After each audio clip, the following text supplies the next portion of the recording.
And to host you in the United States is a great honor and a pleasure, particularly as it relates to our summit today. And for the APEC leaders meeting this week, look, this time of year, about a year and a day ago, we met in Bali on the sidelines of the G20. Since then, key members of our teams have had important discussions on issues matters to both our nations and to the world. But as always, there's no substitute to face-to-face discussions.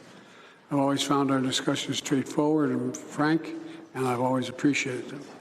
Mr. President, we know each other for a long time. We haven't always agreed, which was not a surprise to anyone, but our meetings have always been candid, straightforward, and useful.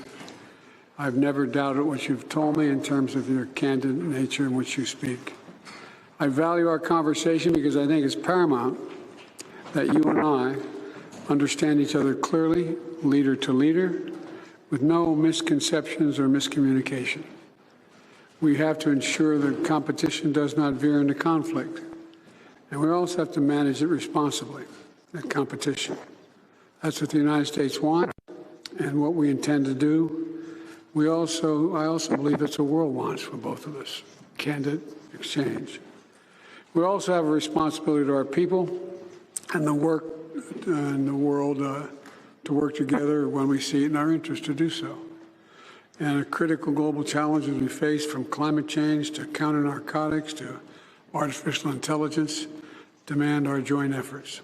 So I look forward to beginning this discussion, and I welcome you, and the floor is yours, Mr. President. And again, welcome back.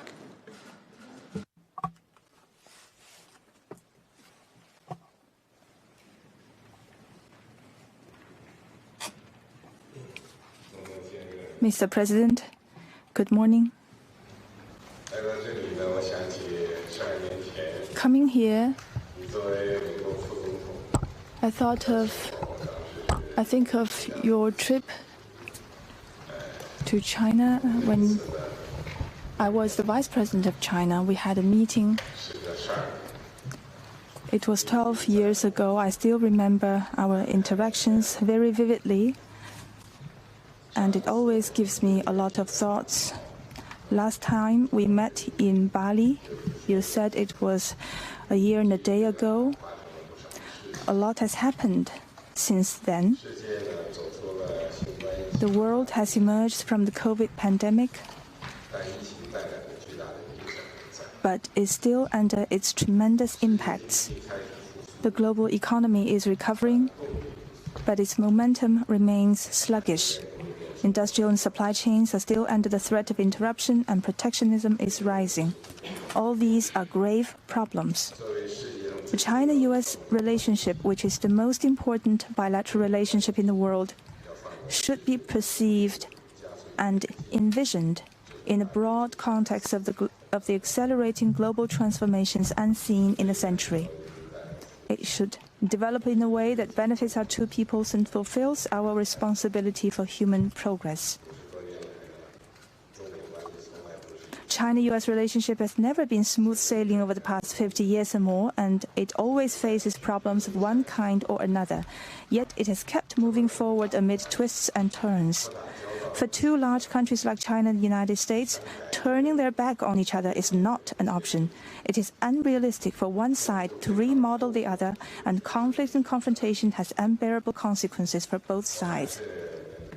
I'm still of the view that major country competition is not the prevailing trend of current times and cannot solve the problems facing China and the United States or the world at large. Planet Earth is big enough for the two countries to succeed, and one country's success is an opportunity for the other. It is an objective fact that China and the United States are different in history, culture, social system, and development path. However, as long as they respect each other, coexist in peace, and pursue win-win cooperation, they will be fully capable of rising above differences and find the right way for the two major countries to get along with each other. I firmly believe in a promising future of the bilateral relationship. Mr. President, you and we are at the helm of China-US relations. We shoulder heavy responsibilities for the two peoples, for the world, and for history.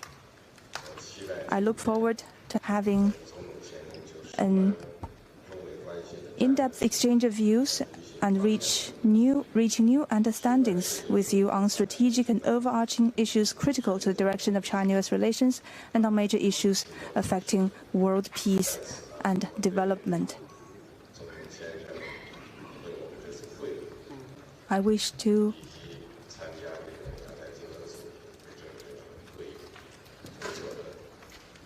thank you for your thoughtful arrangements for our meeting today and for our participation at the APEC meeting.